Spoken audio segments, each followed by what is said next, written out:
আপুনিও ফেসবুক পোষ্টত হাহাৰ ৰিয়েক্ট দিয়ে নেকি?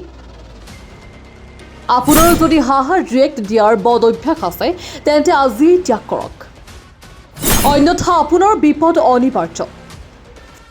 ফেসবুক পোষ্টত হাঁহিবৰ ৰিয়েক্ট দি বিপদত ঢেকীয়াজুলিৰ এজন। এগৰাকী হ'ল নলবাৰী জিলাৰ বহু চৰ্চিত জিলা আয়ুক্ত শ্ৰীমতী বৰ্ণালী ডেকা। বিভিন্ন বিতৰ্কৰে চৰ্চাত থাকি ভাল পায় নেকি IAS বৰ্ণালী ডেকাই? এবাৰ ডিসি বৰ্ণালী ডেকাৰ ফেসবুক পোষ্টৰ কমেণ্টত হাঁহিৰ ৰিয়েক্ট দি বিপদত ঢেকীয়াজুলিৰ এজন লোক। বৰ্ণালী ডেকাৰ ফেসবুক পোষ্টত হাঁহিৰ ৰিয়েক্ট দি এজনে ল'ব লগা হৈছে জামিন। পিছে কোনো চৰকাৰী কিংবা অফিচিয়েল ফেসবুক পোষ্টত ৰিয়েক্ট দিয়া নাছিল ব্যক্তিজনে। বৰ্ণালী ডেকাৰ ব্যক্তিগত ফেসবুক পোষ্টত হাঁহিৰ ৰিয়েক্ট দি বিপদত ব্যক্তিজন। 2023 চনত দিয়া হাঁহিৰ ৰিয়েক্টৰ বাবে 2025 চনত আৰক্ষীয়ে সমন পঠিয়ালে ব্যক্তিজনলৈ। ব্যক্তিজনৰ ভাষ্য শুনক আৰু কাৰোবাৰ পোষ্টত হাঁহিৰ ৰিয়েক্ট দিয়াৰ আগতে সাৱধান হওক। News desk report, nation TV. মই জাষ্ট এটা হাঁহাৰ ৰিয়েক্ট কৰাৰ কাৰণে তেখেতে মোৰ ওপৰত এটা FIR দিছে। তো মই মানে আচৰিত পাইছোঁ মানে যে আজি মই এটা ৰিয়েকশ্যন দিয়াৰ কাৰণে মই আজি ঢেকীয়াজুলিৰ পৰা কোকৰাঝাৰ কোৰ্টত আহিবলগীয়া হ'ল, মই বেইল ফাইল কৰিবলগীয়া হ'ল।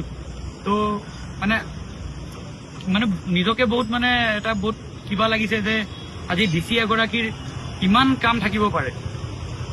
মইতো একচুৱেলি মই গম পোৱা নাছিলোঁ যে মই এজন DC বা IAS অফিচাৰৰ কমেণ্টত এনেকুৱা ৰিয়েক্ট কৰি আছিলোঁ বা কিবা কৰি আছিলোঁ। তো মই বহুত দুখ পাইছোঁ মানে বস্তুটোত যে আজি মানে এগৰাকী DC হৈ পিনে তেখেতে যে মোৰ নিচিনা এজন নৰ্মেল মানুহৰ মানে ওপৰত যে এনেকুৱা এটা হেৰেছমেণ্ট কৰিলে যে মোক এটা জাষ্ট ফৰ এ ৰিয়েকশ্যন। আজি মানে কিমান ক'ত কিমানে ৰিয়েকশ্যন কৰি থাকে। আজি চাওক, তেখেত কোকৰাঝাৰতো DC আছিলে, এতিয়া মেডাম এতিয়া নলবাৰীৰ DC হয়।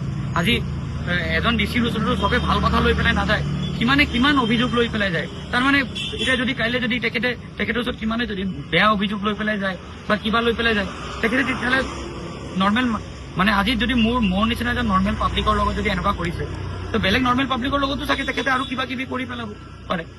আচ্ছা, ফটো না কি আছিলে যে কমেন্ট দিছিলে, এই কমেন্টটো কি আছিলে? আপুনি এতিয়া হাঁহিলে। 2023ৰ কথা মোৰ এতিয়া মনতে নাই। এতিয়া দাদা আপুনিও চাগে ফেচবুক কৰে, আপোনালোকে চবে চাগে ফেচবুক কৰে। 2023ত আপুনিও কিমান জেগাত কমেণ্ট কৰিছে, কিমান জেগাত লাইক কৰিছে, আপোনাৰো চাগে মনত নাই, মোৰো মনত নাই। মই জাষ্ট ইমানটো FIR চাই পেলাই মই গম পালোঁ যে মই এটা ৰিয়েক্ট কৰিছিলোঁ। সেইটোৰ পৰাই মানে মোৰ নামত কেছ দিছে। কাৰ কমেন্টৰ ওপৰত আপুনি ৰিয়েক্ট কৰিছিল? হা, কোনে দিছিল কমেন্টটো? মানে মোৰ অধিবক্তাই কোৱা মতে মিষ্টাৰ নৰেশ বৰুৱাৰ নাম মানে মানুহ এজনৰ কমেণ্টত বোলে মই ৰিয়েক্ট কৰিছোঁ। এইটো কি ফটো আছিল নেকি কিবা? এইটো মই একো মনত নাই। 2023ৰ কথা। 2023ত যদি কেছটো হ'লে হয় তেতিয়াহ'লে বেলেগ কথা।